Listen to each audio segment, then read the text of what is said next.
வீரயுக நாயகன் வேள்பாரி. நாவல். எழுதியவர் திரு சு. வெங்கடேசன். ஓவியங்கள் திரு மணியம் செல்வன், மாசே. உங்களுக்காக வாசிப்பது ஆ. சங்கர். இரண்டாம் தொகுதி, பாகம் 4. மொத்தமுள்ள 111 அத்தியாயங்களில் 108வது அத்தியாயம். இரவின் இறுதி 10 நாழிகையில் வெங்கல் நாடெங்கும் சிந்தப்பட்ட குருதியை கழுவ மழைநீர் போதவில்லை. ஏற்றப்பட்ட தீப்பந்த வெளிச்சத்தில் மழைநீர் அடர் செந்நிறத்தில் ஓடியது. இருளுக்குள் ஓடும்போதும் அதே நிறத்தில் புரண்டோடியது. நீரின் வேகத்தில் மூழ்கி எழுவது கட்டைகளா மனித உடல்களா என்று நின்று பார்க்க யாரும் இல்லை. மழையின் பேய் கூச்சல்களுக்கிடையே மனித கதறல்கள் முழுமுற்றாக அமுங்கி போயின. பரம்பில் வாழும் 14 குடிகளும் மலை விட்டு இறங்கி காணுமிடமெல்லாம் கணக்கில்லாமல் வெட்டி எறிந்த வேகத்தில் மிஞ்சியது யாரென அறிந்தவர் யாருமில்லை. மழையின் வேகத்தால் இரவு கூடுதலாக இருள் கொண்டது. பாசறை கூடாரத்தில் படுத்திருந்த வீரர்கள் மழையின் பேரோசையை கேட்டபடி ஒடுங்கி படுத்தனர். போர் நாட்களில் தூக்கம் வருமா என்று மற்றவர்கள் கேட்கும் பொழுதெல்லாம் போர் வீரர்கள் சொல்லும் பதில் இதுதான்: தூக்கம் வராது, ஆனால் மரணம் வரும். அன்றைய நாளில் களத்தில் எத்தனை முறை மரணத்தின் வாயிலருகே தப்பித்திருப்போம் என்பதை நினைத்து கூட பார்க்க முடியாது. ஏனெனில் உடலும் மனமும் ஆற்றலை முற்றிலுமாக இழந்திருக்கும். போர்க்களத்தில் தேரினையே தனித்து தூக்க முற்படும் வீரன் கூட இரவினில் தன் உடலை தூக்கி நகரும் வலிவினை இழந்து கிடப்பான். போரற்ற நாட்களில் படுக்கும் பொழுது வரும் உறக்கமன்று போர் நாட்களின் உறக்கம். துளி கூட நினைவின் தடமின்றி தன்னை மறந்தால் மட்டுமே உறங்க முடியும். ஏறக்குறைய மரணத்துக்கு மிக அருகில்தான் அது நிகழும். பகலில் மரணத்தோடு ஒட்டியே பயணம் செய்வது போல இரவிலும் மரணத்தோடு ஒட்டிய பயணம்தான். உறக்கம், விழிப்பு, ஆயுதமேந்தல், போரிடுதல் எல்லாமே போர்க்களத்தில் மரணத்தின் மறு செயல்பாடுகள்தான். பகலில் போர்க்களம் விட்டு திரும்பியவுடன் தங்களின் பாசறைக்கு வந்து ஆயுதங்களையும் கவசங்களையும் கழட்டிவிட்டு உடலை சற்றே நீர் கொண்டு கழுவி நேராக உணவு சாலைக்கு செல்வர். வேட்டை விலங்குகள் ஒன்று கூடி கடித்து இழுப்பதைப் போலத்தான் அங்கு நடக்கும் செயல்பாடுகள். உணவை முடித்துவிட்டு ஆயுத பொறுப்பாளனிடம் சொல்ல வேண்டிய குறிப்புகளை சொல்லி முடித்து தேவைப்பட்டால் மருத்துவனை பார்த்துவிட்டு பாசறை கூடாரத்துக்கு வரும்பொழுது ஏறக்குறைய தலை அறுபட்டு வீழும் உடல் போலத்தான் உணர்வேதுமின்றி விழுவர். நேற்றிரவும் அப்படித்தான் நடந்தது. நள்ளிரவு கடக்கும் பொழுது பெருமழை தொடங்கியது. மழையின் பேரோசையையும் காற்றிலேறிய குளிரும் வீரர்களை ஒடுங்கி படுக்க வைத்தன. பாசறை காவலர்களை கூட போரின் தொடக்க காலத்தில் இருப்பதைப் போல தொடர்ந்து விழிப்போடு இருப்பதில்லை. போர் தொடங்கி 6ஆம் நாள் இரவுதான் இது. ஆனால் படைகள் இங்கு பாசறை அமைத்து மாதம் கடந்து விட்டது. தொடக்கத்தில் இரவிலும் பகலிலும் ஓரிரு நாட்கள் மழை பெய்தது. ஆனால் போர் தொடங்கிய பின் இன்றிரவுதான் முதன்முறையாக மழை பெய்துள்ளது. பாசறை காவலர்களும் மிகவும் அயர்வுற்று இருந்தனர். காற்றோடு சேர்ந்த பெருமழை ஆதலால் பரம்பு வீரர்கள் பந்தங்களோடு ஈட்டியை கொண்டு வந்து எரிந்துவிட்டு போனதை கூட யாரும் கவனிக்கவில்லை. பேய் மழைக்குள் குறிப்பறிந்து செயல்படுதல் எளிதன்று. மூஞ்சலில் வேந்தர்களுக்குள் எழுந்த முரண் இருட்டென்பதால் அடுத்த கட்டத்தை அடையவில்லை. அதுவே விலக்கொலியில் முகம் பார்த்து சினகுண்டு பேசியிருந்தால் நிலைமை மோசமாகி இருக்கும். அது மட்டுமல்ல, இருளில் யார் ஆயுதத்தை கை கொள்வார்கள் என்று யாராலும் கணிக்க முடியாது. யாரேனும் ஒருவர் எல்லை மீறிய சொல்லை பயன்படுத்தினாலும் நிலைமை பேரிழப்பினை ஏற்படுத்துவதாக மாறிவிடும். இருளுக்குள் உருவாகும் நம்பகமின்மை கன நேரத்தில் தாக்குதலை கட்டவிழ்த்துவிடும். குலசேகர பாண்டியனின் கூடாரம் எல்லாமுமாக மாற இருந்தது. மிகச்சிறந்த கூர்மதியாளராக குலசேகர பாண்டியன் இருந்ததால் அந்த இக்கட்டிலிருந்து வேந்தர் குலத்தினர் ஐவரும் தப்பினர். பாண்டிய பாசறையில் முரசோசை எழுப்பி வீரர்களை இரவோடு இரவாக வெளியேற்ற வேண்டும் என்ற திட்டத்தை சோழவேழன் எதிர்த்தார். அவ்வாறு செய்தால் அவ்வோசையை கேட்டு சோழ படையினரும் எழுந்து வெளியேற நினைப்பார்கள். அப்பொழுது அனலிப்பூச்சி தாக்கி பேரழிவு ஏற்படும் என்று வாதிட்டார். அவ்வாறு செய்யவில்லை என்றால் பாண்டிய படை அழியும் என்று கருங்கைவாணன் வாதிட்டான். இந்நிலையில்தான் கூடாரத்துக்கு வெளியிலிருந்த மெய்க்காவலர்கள் எதிரிகள் தாக்குவதற்காக வருகின்றனர் என்று கத்தினர். துடித்தெழுந்த கருங்கைவாணன் அவர்களை எதிர்கொள்வதற்கான உத்தியை சொல்லத் தொடங்கும் முன் அதற்கே வாய்ப்பளிக்காமல் குலசேகர பாண்டியன், இக்கணம் நாம் பாதுகாப்பாக இவ்விடம் விட்டு வெளியேறும் முடிவை எடுக்கவில்லை என்றால் அடுத்து எக்கணமும் ஒன்றாய் முடிவெடுக்கும் சூழல் வராது. எனவே உடனே வெளியேறுவோம் என்றார். சோழவேழன் எழுப்பி கேள்வியை எழுந்துள்ள புதிய ஆபத்தால் தானாக காணாமல் போனது. படையை காக்கும் முன் தன்னை காத்து கொள்ள வேண்டிய சூழல் எல்லோருக்கும் உருவானது. அந்நிலையிலும் மதிநுட்பத்தோடு செயல்பட்டார் குலசேகர பாண்டியன். கூடாரம் விட்டு வெளியேறும் பொழுது மயிர்கிழாரின் காதோடு காதாக சொன்னார்: பாண்டிய பாசறையில் அபாய ஒலி எழுப்பி விடியும் முன் வீரர்கள் அனைவரையும் வெளியேற்று. கொட்டும் மழையில் மூஞ்சலின் கூடாரமிட்டு வெளியேறிய வேந்தர்கள் தங்களின் குதிரைகளை நோக்கி விரைந்து சென்றனர். 100 கணக்கில் இருந்த கவசப்படை வீரர்களும் தனிப்படை வீரர்களும் வேந்தர்களை சுற்றி அணிவகுத்து நின்றனர். மூவேந்தர்களின் தனித்த முரசங்கள் வேந்தர்கள் உள்ளே வரும்பொழுதும் வெளியே செல்லும் பொழுதும் இசைக்கப்பட வேண்டும். ஆனால் சிறிய ஓசை கூட வெளியில் கேட்காத அளவிற்கு பதுங்கிய நிலையில் மூஞ்சலை விட்டு இரவின் 22ஆம் நாழிகையில் வேந்தர்கள் வெளியேறினர். வெளியேறி சிறிது தொலைவு போன பின்புதான் கருங்கைவாணன் சொன்னான், நாம் புறப்படும் அவசரத்தில் செய்தி அனுப்ப மறந்துவிட்டோம். அமைச்சர்கள் மூவரும் நீலனின் கூடாரத்திற்குள் இருக்கிறார்கள். அப்படியா என்று சற்று அதிர்ச்சியோடு குலசேகர பாண்டியன் கேட்டு முடிக்கும் முன் சோழவேழன் சொன்னார், உருமன் கொடியை உடனே அனுப்பி 3 அமைச்சர்களையும் பாதுகாப்பாக அழைத்து வர சொல்லுங்கள். குதிரைகள் போய்க் கொண்டிருக்கும் பொழுது சோழவேழன் முந்திக் கொண்டு சொன்னதற்கு காரணம் இருந்தது. ஒரு கணம் காலம் தாழ்த்தினால் கூட தளபதி விசந்தனை அனுப்பி அமைச்சர்களை அழைத்து வர சொல் என்று குலசேகர பாண்டியன் சொல்லிவிடுவார் என நினைத்தார் சோழவேழன். சோழப்படையின் வலிமை மிகுந்த தளபதி என்றால் இப்போது விசந்தனை மட்டும்தான் சொல்ல முடியும். அவனையும் ஆபத்துக்குள் எளிதாக சிக்க வைத்து விடுவார் குலசேகர பாண்டியன். அவர் சொன்ன பின் மாற்றிச் சொல்வது கோழைத்தனமாக தெரியும். நீலனை பழைய கோட்டைக்கு கொண்டு செல்லும் பணிக்கு பாண்டிய தளபதி மாகனகனை அனுப்ப வேண்டிய தேவையே இல்லை. பாதுகாப்பு வீரர்களே அதனை சிறப்பாக செய்வர். ஆனால் தன் தளபதிகளை பாதுகாப்பான இடத்தில் சேமித்து வைத்து கொள்ள வேண்டும் என்பதில் குலசேகர பாண்டியன் முதலில் இருந்தே கவனத்தோடு இருப்பதாக சோழவேழன் கருதியால் தான் உருமன் கொடியின் பெயரை முந்திக் கொண்டு சொன்னார். அதன்பின் குலசேகர பாண்டியனால் மாற்றிச் சொல்ல முடியவில்லை. அவ்வாறே உத்தரவிட்டார். உருமன் கொடி 12 குதிரை வீரர்களோடு மூஞ்சலை நோக்கி பாய்ந்து போனான். குலசேகர பாண்டியனின் கூடாரத்திலிருந்து மிக தள்ளி நீலனின் கூடாரம் இருந்ததாலும் மழையின் பேரோசையினாலும் வேந்தர்கள் புறப்பட்டதை அமைச்சர்களால் அறிய முடியவில்லை. உருமன்குடி குதிரையை தாற்றுக்கோளால் மாறி மாறி அடித்து வேகத்தை கூட்டினான். பரம்பு வீரர்கள் அதற்குள் மூஞ்சலுக்கு வர வாய்ப்பில்லை என்பதை மனதிற்குள் உறுதிப்படுத்தியபடி நீலனின் கூடாரத்தை நோக்கி ஓசை எழுப்பியபடியே விரைந்தான். ஆனால் எதிரோசை எதுவும் வரவில்லை. கூடாரத்தின் அருகே வந்ததும் அமைச்சர்களின் பெயரை சொல்லி கத்தினான். கொட்டும் மழையில் தனக்கே கேட்கவில்லை என்று நினைத்தபடி வீரன் ஒருவனை உள்ளே போய் பார் என்றான். அவன் சொல்லி முடிக்கும் பொழுது அவனுக்கு பின்னால் எந்த வீரனும் உயிருடன் இல்லை. மழையோசையை மீறி கேட்டது ஒரு குரல். அது எதிரியின் குரல் என அறிந்த கணத்தில் வாளினை உருவினான். அப்பொழுது கூடாரத்துக்குள்ளிருந்து வெளிவந்த முடியனின் ஈட்டி உருமன் கொடியின் கீழ் நாடியில் குத்தி பின்மண்டையில் வெளியேறியது. குலசேகர பாண்டியன் காதோடு காதராக ஈர்த்த உத்தரவின்படி பாண்டிய பாசறையில் நள்ளிரவு முரசினோசை எழுப்பப்பட்டது. நன்றாக உறங்கிக் கொண்டிருந்த வீரர்கள் திடுக்கிட்டு எழுந்தனர். உடனடியாக ஆயுதங்களை எடுத்துக்கொண்டு பாசறையை விட்டு வெளியேறுங்கள் என்று உத்தரவிட்டான் பாசறை தளபதி. மழையோசையால் அவனது குரல் பெரிதாக கேட்கவில்லை. எனவே வீரர்கள் கூடாரந்தோறும் சென்று சொன்னார்கள். முதல் 5-6 கூடாரங்கள் கலங்கிய தொடங்கிய பின் செய்தி தனது போக்கில் பரவத் தொடங்கியது. பேராபத்து வருவதாக கருதிய வீரர்கள் பதறியடித்து ஓடத் தொடங்கினர். பெருங்கூச்சல் மேலேறி வந்தது. மழையின் வேகம் சற்றே குறையத் தொடங்கிய போது பாண்டிய பாசறையில் இருந்து பேரோசை மேலேறி வருவது சோழர்களின் பாசறைக்கும் எதிரொலிக்கத் தொடங்கியது. அக்கணம் முதலே பேரழிவு தொடங்கியது. சோழப்படை வீரர்கள் அஞ்சி வெளியேறிய கணத்தில் அனலிகளின் தாக்குதல் தொடங்கின. கண்ணுக்கு தெரியாமல் இருளுக்குள்ளிருந்து பெரும்படை வருகிறது என்று எண்ணிய வீரர்கள் சிறு பூச்சிகளை ஒரு பொருட்டாகவே நினைக்கவில்லை. கையில் சிக்கிய ஆயுதங்களை எடுத்துக்கொண்டு வீரர்கள் ஓடத் தொடங்கினர்.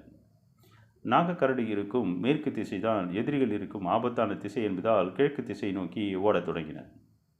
பாண்டிய பாசறை ஒரு காத தொலைவில் வடகிழக்கு திசையில் இருந்தது. அங்கிருந்து மேலேறி வந்த ஓசையும் இங்கிருந்து மேலேறிய ஓசையும் வெகு விரைவாக இணைந்தன. அனரிகள் தாக்கத் தொடங்கிய சிறு கணத்திலேயே வீரர்கள் எழுப்பும் ஓசையின் தன்மை மாறத் தொடங்கியது. சோழப்படையின் எண்ணிக்கை மிகப்பெரியது என்பதால் கதறலின் பேரோசை இருளை நடுங்க செய்தது. தப்பித்து ஓடத் தொடங்கிய சோழப்படை வீரர்கள் பாண்டிய வீரர்களோடு இணைவதற்கு ஆகும் நேரம் கூட அனலிகள் எடுத்துக்கொள்ளவில்லை. அதற்கு முன்பே பாண்டிய படையின் பந்த வெளிச்சத்தை நோக்கி அனலிகள் வந்து சேர்ந்தன. அத்திசையில் பரம்பு வீரர்கள் யாரும் இல்லை. அனலிகள் பற்றியும் மற்ற நச்சுப்பூச்சிகள் பற்றியும் பரம்பின நன்கு அறிவர். அதுவும் இப்பேய் மழையை யாரும் எதிர்பார்க்கவில்லை. மழை முடிந்த கணத்தில் காட்டுக்குள் இருந்து கிளம்ப போகும் பூச்சி வகைகளை யாராலும் கற்பனை செய்து கூட பார்க்க முடியாது. பள்ளம் நோக்கி பாயும் நீர் போல அனலியின் வாசம் நோக்கி பறக்கும் நச்சுயிர்கள் அனைத்தும் வந்து சேரும். இரவின் பூச்சிகளை அனலியும் பகலின் பூச்சிகளை கொம்பு தூக்கி வண்டின் ரீங்காரமும் கொண்டு வந்து சேர்த்துவிடும். இப்பொழுது மழையும் இணைந்து கொண்டதால் நிலைமை பன்மடங்கு மோசமாகிவிட்டது. எனவே பரம்பு வீரர்கள் யாரும் அத்திசை பக்கமே போக வேண்டாம் என பாரி கூறியிருந்தான். அவனது திட்டம் முழுவதும் வெங்கல் நாட்டின் நடுப்பகுதியில் நிலை கொண்டு தாக்க வேண்டும் என்பதுதான். அங்குதான் சேரப்படையின் பாசறை இருக்கிறது. இப்போரில் மிக கவனமாக இருப்பவன் சேரன்தான். அவன் பாசறை அமைக்கும் போதே பாதுகாப்பு மிக்க இடத்தை தேர்வு செய்திருந்தான். அவனது வீரர்களை தாக்கி அழிப்பதும், மூஞ்சலில் இருந்து தப்பி வெளியேறுபவர்களை தாக்கி அழிப்பதும், வேந்தர்களின் சிறப்பு படையை தாக்குவதும், நீலனை கவனமாக மீட்பதுமாக பல்வேறு முறையில் தாக்குதல் உத்தியை வகுத்திருந்தான் பாரி. இரவின் பிணி ஊதிரும் பொழுது வேந்தர் படையின் ஆற்றல் முற்றிலும் உதிர்ந்திருக்க வேண்டும் என்பதுதான் பாரியின் திட்டம். 3 பாசறைகளையும் தனித்தனியாக அழித்தொழிக்கும் நடவடிக்கைகள் நடந்து கொண்டிருக்கும் பொழுதே வேந்தர்களின் சிறப்பு படையின் மீது இடியென தாக்கும் போர் உத்தியை வகுத்திருந்தான் பாரி. குலங்கள் வாரியாக திட்டங்கள் வகுக்கப்பட்டு எல்லைகள் பிரிக்கப்பட்டன. சோழ பாசறையிலும் பாண்டிய பாசறையிலும் இருந்து உயிர் பிழைத்து வருபவர்களை எதிர்கொள்ள வெங்கல் நாட்டின் நடுப்பகுதியில் ஆயத்தமாக நின்று கொண்டிருந்தது விண்டனின் தலைமையிலான படை. போர்க்களத்தில் வேந்தர்படை வீரர்கள் கவச பாதுகாப்போடும் அனைத்து விதமான ஆயுதங்களை கைக்கொண்டும் போராடும் பொழுது பரம்பு வீரர்களை எதிர்கொள்வது மிக கடினம். ஆனால் இப்பொழுதோ இரவின் பேரச்சத்தோடு கைகளில் ஓரிரு ஆயுதங்களில் மட்டுமே எடுத்துக்கொண்டு ஓடி வருகிறவர்கள் விண்டன் தலைமையிலான பரம்பு படையை எப்படி எதிர்கொள்ள முடியும்? பின்னால் துரத்தும் பேராபத்திலிருந்து தப்பி பிழைக்கவே வீரர்களின் பெருங்கூட்டம் ஓடி வந்தது. அவர்களாக வந்து ஈட்டிகளில் பாய்ந்து மாய்வதைப் போலத்தான் கணக்கே இல்லாமல் மாய்ந்து கொண்டிருந்தனர். எதிர்நிலையில் நின்ற விண்டன் தாக்கவே இல்லை. ஆனால் அழிக்க மட்டும் செய்தான். அழிவு கணக்கே இல்லாமல் நடந்து கொண்டிருந்தது. பல்லாயிரம் மணிகள் கோர்க்கப்பட்ட மாலை ஓரிடத்தில் அருந்தவுடன் மொத்தமும் மண்ணில் உருள்வதைப் போலத்தான் படையின் கட்டுக்கோப்பு அருந்த கணத்தில் பல்லாயிரம் தலைகள் மண்ணில் உருண்டு கொண்டிருந்தன. விண்டனின் தலைமையில் வந்தவர்கள் 6 இடங்களில் தனித்தனியாக நின்றிருந்தனர். வர வர வெட்டிச்சரிக்கும் வெறியோடு நின்றவர்களை நோக்கி அனலிகளால் விரட்டப்பட்டவர்கள் இடைவிடாது வந்து கொண்டிருந்தனர். அச்சத்தோடு பாய்ந்து வருபவர்களுக்கு முன்னால் தனது கூரிய ஆயுதங்களை ஏந்தி நின்றான். பட்டு போன இலையை கழுமர முனையால் குத்துவது போலத்தான் அப்பேரழிவு நடந்தது. துளியளவு ஆற்றல் கூட இல்லாமல் அஞ்சி ஓடி வரும் கூட்டம் அவன் உருவாக்கியிருந்த பொறிக்குள் கணக்கே இல்லாமல் விடியும் வரை விழுந்து கொண்டே இருந்தது. இதே நேரத்தில் சேரனின் பாசறையை தாக்க உதிரனின் படைக்கு உத்தரவிட்டிருந்தான் பாரி. சுமார் 8000 வீரர்கள் இருந்த பாசறையை நள்ளிரவு உதிரனின் தலைமையிலான படை சுற்றி வளைத்தது. மழை கொட்டி கொண்டிருந்த போதும் கொம்பூதி முழக்கமிடச் சொன்னான் உதிரன். தூங்கிக் கொண்டிருப்பவர்களை தாக்கக்கூடாது, எனவே தாக்குதலுக்கு ஆயத்தமாக சொல்லி அழைத்தான். அந்நேரத்தில் மூஞ்சலில் இருந்து கிழக்கு திசை நோக்கி விரைந்து வந்து கொண்டிருந்தனர் வேந்தர்கள். மெய்க்காவல் படையினர் மிகுந்த கவனத்தோடு முன்னும் பின்னுமாக அணிவகுத்து சென்றனர். பந்த ஒளி இல்லாததால் அடரிட்டில் பயணப்பட வேண்டியிருந்தது. மழையும் விடாது பெய்து கொண்டிருந்தது. சரியான திசை வழியில்தான் வேந்தர்களை அழைத்து செல்ல வேண்டும் என்பதால் மயூர்கிழார் முன்னால் போய்க் கொண்டிருந்தார். ஒவ்வொருவரின் எண்ண ஓட்டமும் ஒவ்வொரு விதமாக இருந்தது. குலசேகர பாண்டியன் தனது பாசறை வீரர்கள் பாதுகாப்போடு வெளியேறி இருப்பார்களா என்ற சிந்தனையில் இருந்தான். செங்கன சோழன் தங்கள் படை வீரர்களை காப்பாற்ற வழி என்னவென்ற சிந்தனையில் இருந்தான். பரம்பின் தாக்குதல் எப்படி இருக்கும் என்பதை எழுவ நாட்டில் அறிந்தவன் அவன். அவனது உடல் நடுக்கத்தை உள்நுணரச் செய்து கொண்டிருந்தது. ஆனால் சோழவேழனும் புதிய வெற்பனும் எந்நிலையிலும் பாரியை கொன்றழிக்காமல் இந்நிலம் விட்டு அகரக்கூடாது என்று எண்ணியபடி இருந்தனர். கருங்கை வாணனின் சிந்தனை முழுவதும் ஊர்மன் கொடியை பற்றியதாக இருந்தது. இவ்வளவு நேரத்தில் அவன் அமைச்சர்களை அழைத்து வந்திருக்க வேண்டுமே, ஏன் இன்னும் வரவில்லை என்று நினைத்தபடி குதிரையை விரைவுபடுத்தினான். யாரையாவது அனுப்பி நிலைமையை அறிந்து வரச் சொல்லலாமா என்று தோன்றியது. குதிரையை விரைந்து செலுத்தி முன்னால் போய்க் கொண்டிருந்த மயூர்கிழாரிடம் வந்து கேட்டான். ஊர்மன் கொடி இன்னும் வந்து சேரவில்லை. அமைச்சர்கள் என்ன ஆனார்கள் என தெரியவில்லையே. இதை தெரிந்து கொள்ள என்ன இருக்கிறது? அனைவரும் கொல்லப்பட்டிருப்பார்கள். கருங்கை வாணன் சற்றே அதிர்ச்சிக்குள்ளானான். ஊர்மன் கொடி பெரு வீரன். அவனை எளிதில் வீழ்த்துவிட முடியாது. தளபதிகள் வீரத்தோடு இருந்து என்ன பயன்? வேந்தர்கள் கூர்மதியோடு இருக்க வேண்டுமல்லவா? ஏன் அப்படி சொல்கிறாய்? நாம் மூஞ்சலை கடந்து ஒரு காத தொலைவு வந்த பிறகு அமைச்சர்களை மீட்கும் முயற்சியில் ஈடுபடலாமா? இத்தனை நாள் போருக்கு பின்பும் எதிரியின் வேகத்தையும் வலிமையையும் இவர்கள் என்னதான் புரிந்து கொண்டார்கள். அதற்காக அமைச்சர்கள் மூவரையும் அப்படியே விட்டுவிட முடியுமா? ஏன் முடியாது? மறதியும் கவனக்குறைவும் தவிர்க்க முடியாதது. அதன் விலை அமைச்சர்களாக இருந்தாலும் கலங்காது முடிவெடுக்க வேண்டும். ஒருவரின் தளபதியை இன்னொருவர் சிக்க வைத்து விடுவார் என்ற பதற்றத்தில் மூவரும் மாறி மாறி மற்றவர்களை சிக்க வைத்து கொண்டிருக்கிறார்கள். அமைச்சர்களோடு நின்றிருக்க வேண்டிய இழப்பில் ஊர்மன் கொடியையும் சேர்த்து விட்டார்கள். இதே நிலை நீடித்தால் நிலைமை படுமோசமாகிவிடும். ஏன் நம்பிக்கை இழந்து பேசுகிறாய்?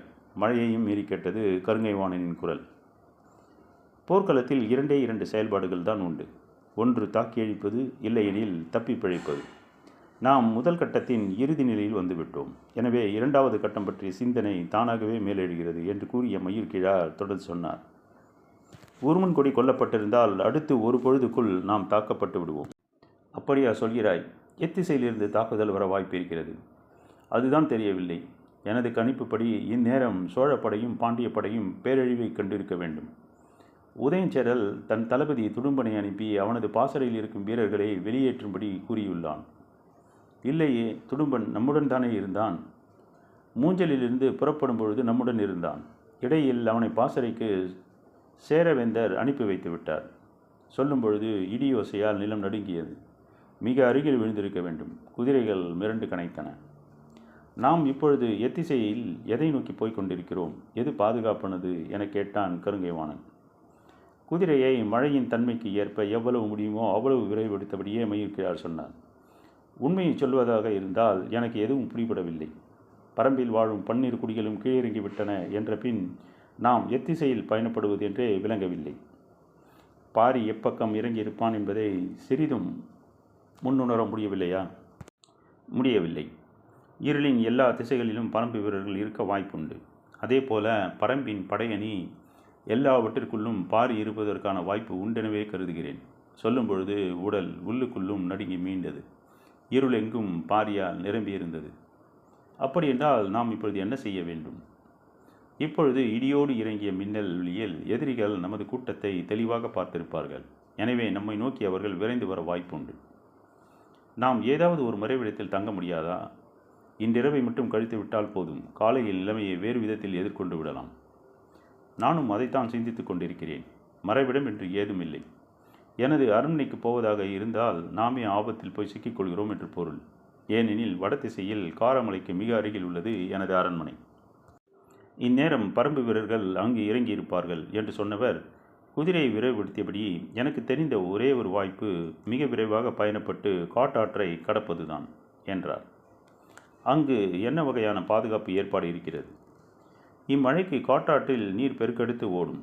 மேலான பகுதியின் வழியே நாம் ஆற்றினை கடந்து அக்கறைக்கு அழைத்து சென்று விடுவேன்.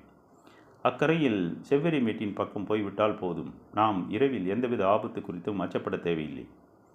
ஏன், எதிரிகள் அங்கு வரமாட்டார்களா? மலைமக்கள் அச்சப்படுகிற ஒரே பொருள் நீர் மட்டும்தான். மலைமக்களின் பெரும்பான்மையோருக்கு நீச்சல் தெரியாது. அடர்கானகத்தின் இருள் கண்டு சமவெளி மக்கள் எப்படி அஞ்சுகிறார்களோ அதே போலத்தான் நீரை கண்டால் சற்று தள்ளியே நிற்பது மலைமக்களின் இயல்பு. எனவே இரவில் காட்டாற்றுக்குள் இறங்க மாட்டார்கள் என்றான். சொல்லி முடிக்கும் பொழுது வேந்தர் படையின் குதிரைகள் இதுவரை இல்லாத வேகத்தில் ஆற்றின் திசை வழி நோக்கி பாயத் தொடங்கின. அதே காலத்தில் சேரனின் பாசறையின் மீது உதிரனின் தாக்குதல் தொடங்கியது. கொம்போசை எழுப்பி எதிரிகளுக்கு தாங்கள் வந்துள்ளதை தெரிவித்ததும் பாசறை தளபதி உடனே எதிர்த்தாக்குதலுக்கு ஆயத்தமானான். அப்பொழுதுதான் சேரப்படை தளபதி துடும்பன் வந்து சேர்ந்தான். உதயஞ்சேரலின் கட்டளைப்படி உடனடியாக பாசறை விட்டு வெளியேறும்படி உத்தரவிட்டான். எதிரிகள் கொம்போசை எழுப்பியுள்ளனர். இந்நிலையில் பாசறை விட்டு வெளியேற உத்தரவிட்டால் நிலைமை மோசமாகிவிடும். ஒரு பக்கம் எதிரிகளை தடுக்க எதிர்த்தாக்குதல் நடத்தி கொண்டிருப்போம். இன்னொரு பக்கம் வெளியேறி கொண்டிருப்போம். மழை பெய்து கொண்டிருப்பதால் தெளிவான உத்தரவை எல்லோருக்கும் வழங்கிவிட முடியாது. நள்ளிரவில் கூடாரத்துக்குள் தூங்கிக் கொண்டிருக்கிற பலருக்கும் நிலைமையை விளக்குவது எளிதல்ல. எனவே 2 செயல்களால் பெரும் குழப்பம் உருவாகும். பரம்பு வீரர்களை எதிர்த்து முழு கவனத்தோடு தாக்குதல் தொடுப்போம். பொழிந்து விடுந்த பின் நாம் பாசறையை விட்டு வெளியேறி விடுவோம் என்றான் பாசறை தளபதி. அதிக அளவு வீரர்கள் கூடாரங்களை விட்டு வெளிவரத் தொடங்கியதும் பரம்பு வீரர்கள் தாக்குதலை தொடங்கினர். பின்னிரவு நேரத்திலும் மழையின் வேகம் குறையவில்லை. இரவு நேரத்தில் பாசறையின் மீதான எதிரிகளின் தாக்குதலை சரியாக கையாளவில்லை என்றால் பேரழிவு இட்டுச் செல்வர் என்பதை தளபதி நன்கறிவர். எனவே தனது நிலைமையை வலியுறுத்தினார். பாசறை தளபதிக்கு இப்பாசறையில் ஏற்பட்டுள்ள சிக்கல் மட்டுமே தெரியும். ஆனால் துடும்பனுக்கு மொத்த சிக்கலும் தெரியும். வேந்தர்கள் மூஞ்சலை விட்டு வெளியேறிவிட்டனர். பாதுகாப்பான இடத்துக்கு விரைந்து கொண்டிருக்கின்றனர். பாண்டிய படையும் சோழப்படையும் பேரழிவிற்கு ஆளாகியுள்ளன. அந்நிலையில் சேரப்படை மட்டும் பாசறையில் இருந்தால் அது பேராபத்தாகும். எனவே ஒரு பகுதி வீரர்களை இழந்தாலும் நாம் இவ்விடத்தை விட்டு அகல்வதே பாதுகாப்பானது. இதனை பாசறை தளபதிக்கு விளங்கி கொண்டிருக்க முடியாது. எனவே துடும்பன் வேந்தரின் கட்டளை என்று மறுசொல்லுக்கு வழியில்லாதபடி உத்தரவினை பிறப்பித்தான். பாசறை தளபதியால் அதனை புரிந்து கொள்ள முடியவில்லை. தொடர்ந்து வாதிட்டான். ஆனால் நிலைமை கைமீறி கொண்டிருந்தது. இறுதியில் பாசறை தளபதி சொன்னான், சரி, நான் மேற்கு பகுதியில் நின்று எதிரிகளை தாக்கும் படைக்கு தலைமையேற்கிறேன். நீங்கள் வெளியேறும் படையை கவனத்தோடு கொண்டு செல்லுங்கள் என்றான். தன் பாசறை வீரர்களை காக்க அவன் இறுதி வரை எடுத்துக்கொள்ளும் முயற்சியை கண்டு மறுப்பேதும் சொல்லாமல் ஏற்றான் துடும்பன். மேற்கு திசையில் பரம்பின் தாக்குதல் வலிமையானதாக இருந்தது. பாசறை தளபதியின் தலைமையில் சேரப்படையினர் எதிர்த்தாக்குதலில் ஈடுபட்டனர். ஆனால் அவர்களால் எதிரிகளை பின்னுக்கு நகர்த்த முடியவில்லை. அதற்கு காரணம் பரம்பு வீரர்கள் இருளுக்குள் எவ்விடத்தில் நின்று அம்பெய்தி கொண்டிருக்கின்றனர் என்பதை சேர வீரர்களால் மதிப்பிட முடியவில்லை. இருளின் எல்லா திசைகளிலிருமிருந்து அவர்களின் அம்புகள் பாய்ந்து வந்தன. வேந்தர்களின் படை வீரர்கள் பெரும்பாலும் தங்களின் வில்லுக்கு பட்டு நூல் நாணினைத்தான் பயன்படுத்தினர். அது மழைநீரில் ஈரமானால் போதுமான இழுவை விசையை உருவாக்காது. ஆனால் பரம்பின் வீரர்கள் பயன்படுத்துவது எல்லாம் மான் முடியும் எருமை முடியும் கொண்டு திரிக்கப்பட்ட நாண். எனவே அது மழைநீரால் எந்தவித பாதிப்புக்கும் உள்ளாகாது. பரம்பு வீரர்கள் பாசறையின் மீது அலையலையாய் அம்புகளை விடுத்து கொண்டிருந்தனர். மழைப்பொழிவுக்கு இடையிலும் அம்புகள் கூடாரத்தை தொடர்ந்து தாக்கின. பாசறைக்குள் உத்தரவில் ஏற்பட்ட குழப்பத்தால் பெரும்பாலானோர் தாக்குதலை எதிர்கொள்ளாமல் கிழக்கு திசையில் வெளியேறத் தொடங்கினர். உதிரனின் தாக்குதல் திட்டத்தின் கூர்முனை பகுதி மேற்கு திசை அன்று, அதாவது மேற்கு திசையில் நள்ளிரவில் பேரோசையை எழுப்பியபடி தாக்குதல் தொடுத்ததால் அச்சப்பட்டு வெளியேறும் படை கிழக்கு திசைதான் பாய்ந்து செல்லும். எனவே கிழக்கு திசையில் பொருத்தமான 3 இடங்களில் தங்களின் 3 குடிகளை நிறுத்தியிருந்தான் உதிரன். காய்ந்த புளிய மரங்கள், வாகை மரங்களின் கொப்புகள், முண்டுகள் எல்லாவற்றின் மீதும் பரம்பு குடிகள் ஆயத்த நிலையில் காத்திருந்தனர். சேரர் படை வீரர்கள் வரத் தொடங்கிய பின் கிழக்கு திசை மரங்களிலிருந்து தாக்குதல்கள் தொடங்கியது. வாளும் ஈட்டியும் சவலக்குந்தமும் பெருங்குந்தமும் இடைவிடாது குத்தி தீர்த்தன. சகதியில் மிதந்து கொண்டே இருப்பது போல குத்துவாட்கள் இறங்கிக் கொண்டே இருந்தன. வல்லைய கம்புகளின் சிறுமணி யோசை திரும்பும் திசையெல்லாம் கேட்டது. பேய்மழையில் நனைந்து நடுங்கிக் கொண்டிருந்த ஆந்தைகள் பீரிடும் மனித கதர்களை கேட்டு பொடவுக்குள் பதுங்கின. சேரர்களால் அழித்தொழிக்கப்பட்ட 3 குடிகளின் தாக்குதலால் இப்பொழுது சேரப்படை பேரழிவை சந்தித்துக் கொண்டிருந்தது. பாண்டிய படையையும் சோழப்படையையும் அனலி தாக்குதலுக்கு அஞ்சி ஓடி வந்ததைப் போல சேரர் படை ஓடி வரவில்லை. எதிரிகள் தாக்குகின்றனர், பாதுகாப்பாக வெளியேற வேண்டும் என்ற உணர்வோடு ஆயுதங்களை கை கொண்ட பின் தான் ஓடி வந்தனர். ஆனால் மழையும் இருட்டும் அவர்களை எதிர்த்து நிற்கும் பரம்பு வீரர்களை சரியாக கண்டுணர முடியாமல் செய்துவிட்டன. முன்புறம் தனது படை நினைத்து பார்க்க முடியாத அழிவினை அடைந்து கொண்டிருக்கிற செய்தி துடும்பனுக்கு எட்டியது. எதிரிகளின் பொறியில் மாட்டிவிட்டோமோ என்று துடித்து போனான் துடும்பன். பாசறை தளபதி சொன்ன எச்சரிக்கை சரியாகிவிட்டதே என கருதி தாக்குதல் நடக்கும் கிழக்கு முனைக்கு விரைந்தான். அவன் வரும்பொழுது அழிவற்ற அவனது படை வீரர்கள் மலையென குவிந்து கிடந்தனர். ஆனால் இருட்டில் அவனுக்கு காட்சிகள் எவையும் புலப்படவில்லை. ஆனால் வீழ்த்தப்பட்டவர்களின் மூச்சிறைப்பு பேய்காற்று போல மழையையும் விஞ்சி கேட்டது. என்ன இது என்று மிரண்டு நிற்கையில் வெட்டி இறங்கியது ஒரு மின்னல். அவ்வொலியில் தொலைவில் நின்றிருந்த உதிரன் துடும்பனை அறிந்தான். தட்டியங்காட்டு போர் தொடங்கியதிலிருந்து வேந்தர்களின் விற்படைக்கு தலைமை தாங்குபவன் துடும்பன். எனவே அவனது முகம் மனத்தில் ஆழப்பதிந்திருந்தது. வந்து நிற்பது அவன்தான் என அறிந்ததும் உருவிய வாளோடு பாய்ந்தான் உதிரன். வீசிய வாளோடு உதிரன் வருவதறிந்து வாளோடு அவன் மீது பாய்ந்தான் துடும்பன். 2 வாட்களும் முழு திறனோடு குறுக்கிட்டு வெட்டின. வெட்டிய கணத்தில் மின்னல் ஒளி முற்றாக மறைந்து இருள் நிலை கொண்டது. வேந்தர் படையினர் பயன்படுத்தும் வாளின் பிடி யானை தந்தத்தால் ஆனது. காயத்துக்குள் கங்குபட்ட கணத்தில் உச்சந்தலைக்கு ஏறும் அதிர்சூடு போல வாளின் கைப்பிடி அதிர்வை உள்ளுக்குள் கடத்தியது. பரம்பினர் பயன்படுத்தும் வாளின் பிடி எருமை கொம்பால் ஆனது. அது வாளின் அதிர்வை கடத்தாது. உதிரின் வாள் மோதிய கணத்தில் ஏற்பட்ட அதிர்வை துடும்பினின் கை உச்சந்தலையில் உணர்ந்தது. அப்பொழுது கை தளர்ந்து பின் மீண்டும் இறுகியது. அப்பிடி இறுகும் பொழுது அவனது தலையை சீவி கடந்து கொண்டிருந்தது உதிரனின் வாள். தொடரும்.